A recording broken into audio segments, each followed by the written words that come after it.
Hello students तुम्हालोकर बहुते मुख comment करी आसिले जे तुम्हालोকক डिग्रीर बीए सेकेंड सेमिस्टारर न्यू एडुकेशन पलिसिर अंतर्गत एडुकेशन मेजर एंड माइनर सब्जेक्टर परा एइबार परीक्षात आहिबलगिया गोटेই किताबखनरे कमन इम्पर्टेन्ट क्वेश्चन एन्सार लागे गतिके तुम्हालोके करा कमेंट अनुसरि আজি মই তোমালোকৰ বাবে ডিগ্ৰীৰ बीए सेकेंड सेमिस्टारर न्यू एडुकेशन पलिसिर अंतर्गत एडुकेशन मेजर एंड माइनर सब्जेक्टर परा एइबार परीक्षात आहिबलगिया गोटेই किताबखनरे कमन इम्पर्टेन्ट क्वेश्चन एन्सार লৈ আহিছো গতিকে তোমালোকে চিন্তা কৰিবলগীয়া অলপ বিষয় নাই তোমালোকে ভিডিওটো একদম শেষলৈকে চাই যোৱা এতিয়া মই তোমালোকক প্ৰথমটি প্ৰশ্নৰ পৰা আলোচনা কৰাই দিম আৰু এইখন আছে তোমালোকৰ কিতাপ শিক্ষা মনোবিজ্ঞান এতিয়া প্ৰথমতে মই তোমালোকক সিলেবাসখন দেখুৱাই দিছো এইখন আছে তোমালোকৰ সিলেবাস সূচীপত্ৰ প্ৰথম অধ্যায় মনোবিজ্ঞান আৰু শিক্ষা তাৰ পিছত তোমালোকৰ দ্বিতীয় অধ্যায় আছে তাৰ পিছত তৃতীয় অধ্যায় আছে মুঠ তোমালোকৰ পাঁচটা অধ্যায় আছে আজি মই তোমালোকক প্ৰথমটি অধ্যায়ৰ পৰা পৰীক্ষাত আহিবলগীয়া গোটেই কিতাবখনৰে কমন ইম্পৰ্টেন্ট কোৱেশ্চন এনসাৰ আলোচনা কৰাই দিম আৰু এইখন আছে তোমালোকৰ সিলেবাস ইতিমধ্যে মই কৈ দিলো পাঁচটা অধ্যায় আছে তোমালোকৰ পঞ্চম অধ্যায় পাঁচটা অধ্যায় আছে মই তোমালোকক গোটেই অধ্যায়ৰ পৰা পৰীক্ষাত আহিবলগীয়া কমন ইম্পৰ্টেন্ট কোৱেশ্চন এনসাৰ আলোচনা কৰাই দিম তোমালোকে এতিয়া প্ৰথমটি প্ৰশ্নৰ পৰা তোমালোকক মই আলোচনা কৰাই দিম তোমালোকে পাৰিলে বহি এখন উলিয়াই লোৱা গোটেই প্ৰশ্নটো লিখি ল'ব পাৰিবা সো এতিয়া প্ৰথম প্ৰশ্ন মনোবিজ্ঞানৰ বুৎপত্তিগত অৰ্থ লিখা আৰু ভিডিওটো আৰম্ভ কৰাৰ আগতে মই কৈ দিও তোমালোকৰ পৰীক্ষাত প্ৰতি বছৰে কেইটামান বিষয়ৰ ওপৰত কমন প্ৰশ্ন আহি থাকে গতিকে তোমালোকে ভিডিওটো একদম শেষলৈকে চাই যোৱা মই গোটেই প্ৰশ্নৰ উত্তৰ আলোচনা কৰাই দিম সোৱা প্ৰথম প্ৰশ্ন মনোবিজ্ঞানৰ বুৎপত্তিগত অৰ্থ লিখা আৰু এই প্ৰশ্নত তোমালোকৰ 1 আৰু 2 মাৰ্কছৰ প্ৰশ্ন ইয়াৰ পৰা হোৱাৰ সম্ভাৱনা আছে যে মনোবিজ্ঞানৰ অৰ্থ কি মনোবিজ্ঞান শব্দটো কি ভাষাৰ পৰা সৃষ্টি হৈছে 1 আৰু 2 মাৰ্কছৰ প্ৰশ্ন ইয়াৰ পৰা হ'ব তোমালোকৰ গতিকে তোমালোকক আজি মই 1 আৰু 2 মাৰ্কছৰ প্ৰশ্নৰ লগতে 5 and 10 মাৰ্কছৰ লং কোৱেশ্চন আনসাৰ গোটেইখিনি আলোচনা কৰাই দিম গতিকে ভিডিওটো শেষলৈকে চাই যোৱা এতিয়া আমাৰ প্ৰথম প্ৰশ্ন মনোবিজ্ঞানৰ বুৎপত্তিগত অৰ্থ লিখা উত্তৰ মনোবিজ্ঞান অৰ্থাৎ ইংৰাজী সাইকোলজি শব্দটো গ্ৰীক ভাষাৰ সাইকি অৰ্থাৎ আত্মা আৰু লগোস অৰ্থাৎ বিজ্ঞান এই শব্দ দুটা লৈ গঠিত হৈছে উত্তৰ মই আকৌ কৈ দিছো যে মনোবিজ্ঞান অৰ্থাৎ ইংৰাজী সাইকোলজি শব্দটো গ্ৰীক ভাষাৰ সাইকি অৰ্থাৎ আত্মা আৰু লগোস অৰ্থাৎ বিজ্ঞান মনত ৰাখিবা লগোস অৰ্থাৎ বিজ্ঞান মনত ৰাখিবা যে মনোবিজ্ঞান অৰ্থাৎ ইংৰাজী সাইকোলজি শব্দটো গ্ৰীক ভাষাৰ সাইকি অৰ্থাৎ আত্মা আৰু লগোস অৰ্থাৎ বিজ্ঞান এই শব্দ দুটা লৈ গঠিত হৈছে গতিকে ইংৰাজী সাইকোলজি শব্দৰ বুৎপত্তিগত অৰ্থ হ'ল আত্মাৰ শাস্ত্ৰ বা বিজ্ঞান পৰৱৰ্তী প্ৰশ্ন মনোবিজ্ঞান বুলিলে কি বুজা উত্তৰ प्रथम अवस्थात आत्मा विषयक आलोचनाक मनोविज्ञान बोला হৈছিল কিন্তু পিছলৈ এই মতবাদ গ্ৰহণযোগ্য হৈ নাথাকিল বৰ্তমান মানৱ আচৰণৰ অধ্যয়নকে মনোবিজ্ঞান বুলি অভিহিত কৰা হয় মানুহৰ আচৰণ মানসিক প্ৰক্ৰিয়াসমূহ অভিজ্ঞতাসমূহ যি বিজ্ঞানে আকো কৈ দিছো মানসিক প্ৰক্ৰিয়াসমূহ অভিজ্ঞতাসমূহ যি বিজ্ঞানে অধ্যয়ন কৰে তাকে মনোবিজ্ঞান বুলি কোৱা হয় তোমালোকে বহিত পাৰিলে গোটেই প্ৰশ্নটো লিখি লবা গোটেই পৰীক্ষাত আহিবলগীয়া কমন ইম্পৰ্টেন্ট প্ৰশ্ন তোমালোকে পৰীক্ষাত মনোবিজ্ঞান কাক বোলে মনোবিজ্ঞানৰ লগত শিক্ষা মনোবিজ্ঞান বুলিলে কি বুজা শিক্ষা মনোবিজ্ঞানৰ ওপৰত তোমালোকে সমতুকা প্ৰশ্ন পাবা পুৰণি কোৱেশ্চন পেপাৰ আহি গৈছে গতিকে একদম তোমালোকে শেষলৈ ভিডিওটো চাই যোৱা এতিয়া পৰৱৰ্তী প্ৰশ্ন ইতিমধ্যে মই আলোচনা কৰাই দিলো যে মনোবিজ্ঞান বুলিলে কি বুজা এতিয়া পৰৱৰ্তী প্ৰশ্ন হৈছে আমাৰ যে শিক্ষা মনোবিজ্ঞান বুলিলে কি বুজা শিক্ষা মনোবিজ্ঞান বুলিলে কি বুজা উত্তৰ শিক্ষা মনোবিজ্ঞান হ'ল প্ৰায়োগিক মনোবিজ্ঞানৰ এটা গুৰুত্বপূৰ্ণ বিভাগ শিক্ষা মনোবিজ্ঞানক শিক্ষণৰ মনোবিজ্ঞান বুলি কোৱা হয় শিক্ষা মনোবিজ্ঞানৰ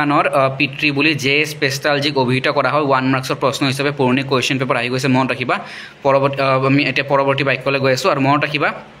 যে পুৰণি কোৱেশ্চন পেপাৰত 1 মাৰ্কছৰ প্ৰশ্ন হিচাপে আহি গৈছে যে শিক্ষা মনোবিজ্ঞানৰ পিতৃ বুলি কাক আখ্যা দিয়া হয় জে.এছ. পেষ্টালজিক এতিয়া আমাৰ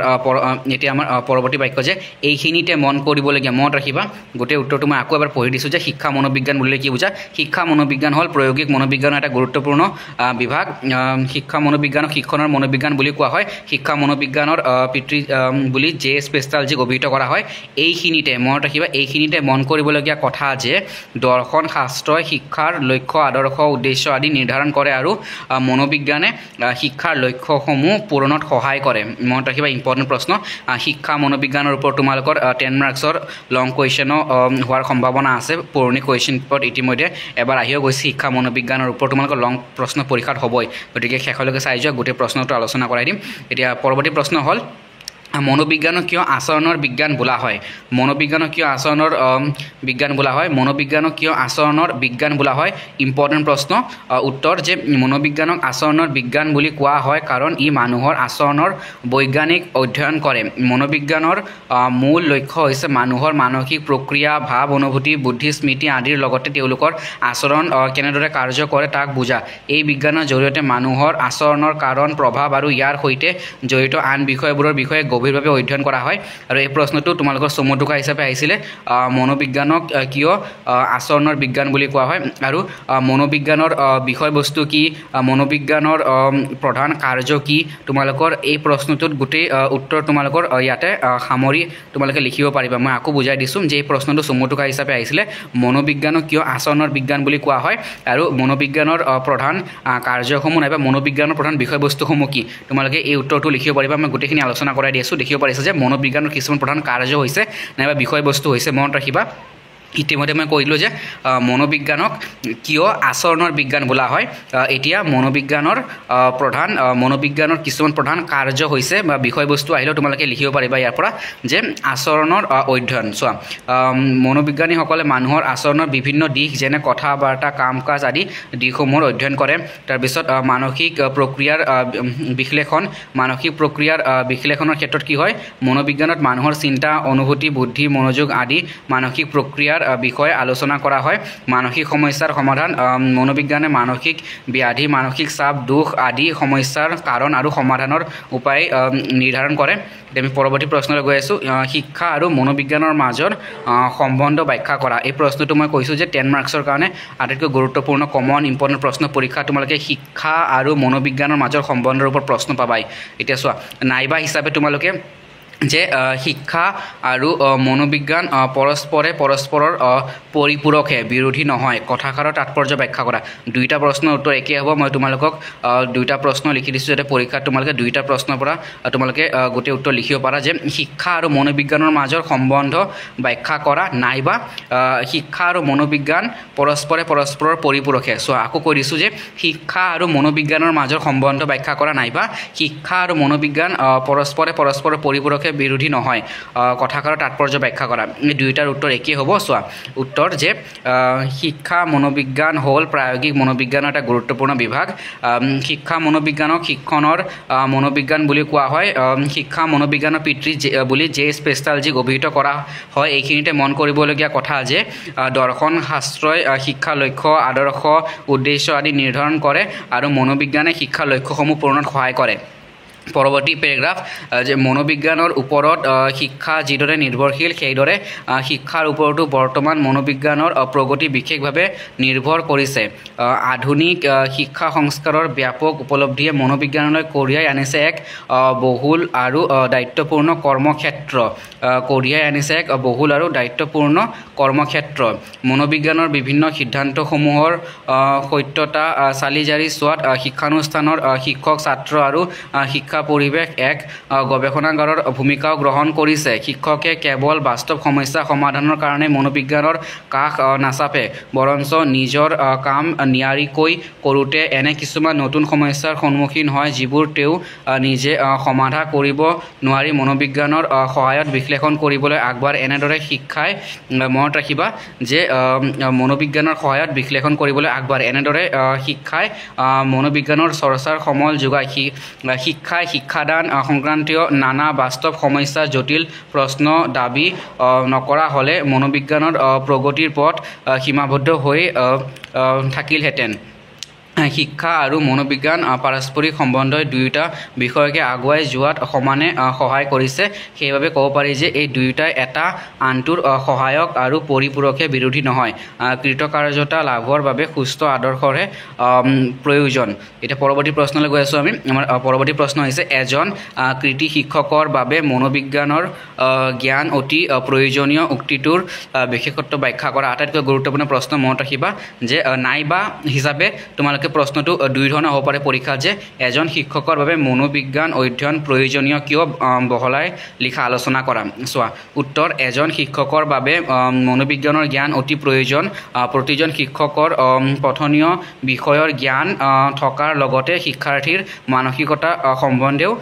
জ্ঞানৰ প্ৰয়োজন হয় এতিয়া পইণ্টত লিখিবা তোমালোকে যে এজন শিক্ষকৰ বাবে মনোবিজ্ঞানৰ অধ্যয়ন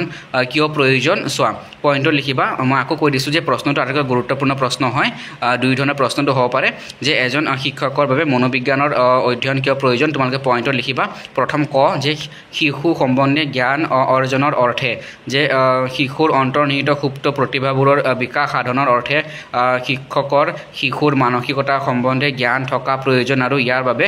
শিক্ষকৰ মনোবিজ্ঞান অধ্যয়নৰ প্ৰয়োজন আকৌ কৈছোঁ যে পইণ্টত লিখিবা চোৱা ক